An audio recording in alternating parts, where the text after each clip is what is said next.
Go ahead and lead us back. Hey, welcome back to your daily dose. My name is Robert. That's my pal Susan.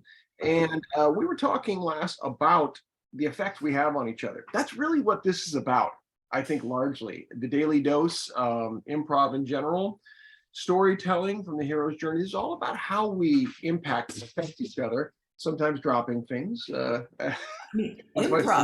Yeah, there we go. There we go. Yes, and he dropped something. And improv itself is about how we affect each other. 100%. 100%. That's right. How And gift when you give the impact. when you look at it that way, which I'm so glad, as now a student of 2.5 years, it has the effect of taking, I think, the burden or fear of a lot of it away, because you're no longer worried about what am I saying, you're about how am I impacting someone else, and in fact, Yes. how can I make and look them feel good or great. Yes. Yes. How can I So give something to play with? yeah, that's right. So at the end of our last episode, I told you, equating your gift of that image and of yourself, and I'll put it up here really quickly, of yourself with the yes and heading into surgery, what a gift that was to me, because it validated so much of this work I've done to say, it's never been about what I can do with it. It's always about what the people who participate will do with it. It's what does it inspire? What will you? And you've had a couple of things now you've done with it, and this one was so high stakes that for you to include it not only pre there but above your vision, so it was with you during the actual surgery. What it did for me was, because I had my comprehensive exams last week, and full disclosure, this was my second attempt, very high stakes for me, that I could be removed from the program if I failed this second time. And a lot of nerves, a lot of real hard work. And 2 days prior, you had this surgery and sent me this picture, and I said, I'm going to include this in my defense and show everybody, here's how yes and can be used as an example. And I went peaceful. I went absolutely peaceful at that moment. I wasn't scared. I wasn't nervous. And boy, did it land. The committee saw this, and they saw the other thing, which I'll show to you, the image of Dad and I, which were the two things, once again, that I put forward as examples of yes and.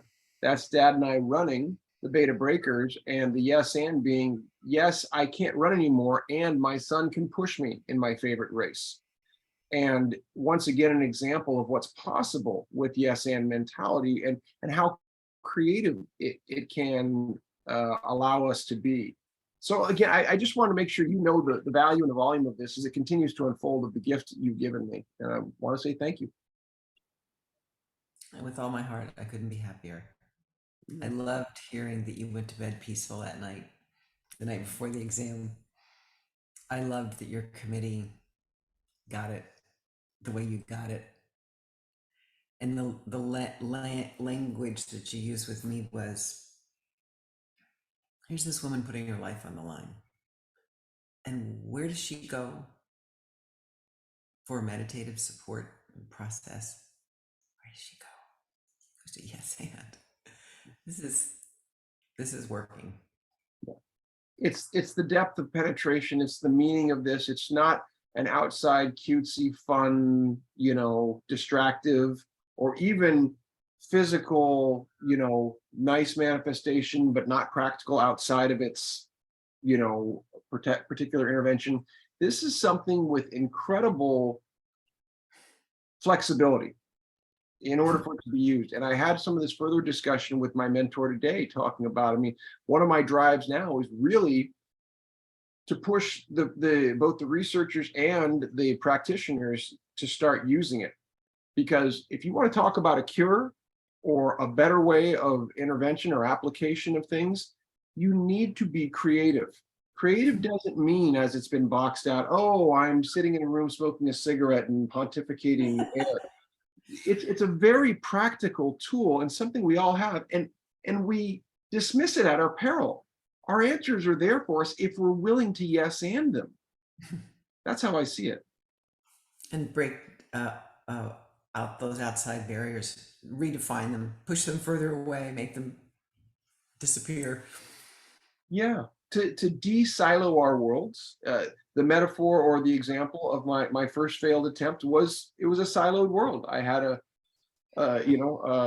advisor and committee members that were stuck in their own silos, and they didn't communicate, couldn't see it, and they just both blew me out. And like, And, you and know, yeah, and that is, as you've told me, and many people with Parkinson's told me, sometimes your experience as a person with Parkinson's, with dealing with the medical doctor, that you've had pretty good treatment. So I don't mean to say specifically yours, but you know the story I'm talking about, right? more people than not. Right. And Robert, in fairness, it's really hard to diagnose this condition. 100%. So everybody's going to get undiagnosed for a couple years, even if it's been going on for 7 or 10 years before that. But that's not what you're talking about.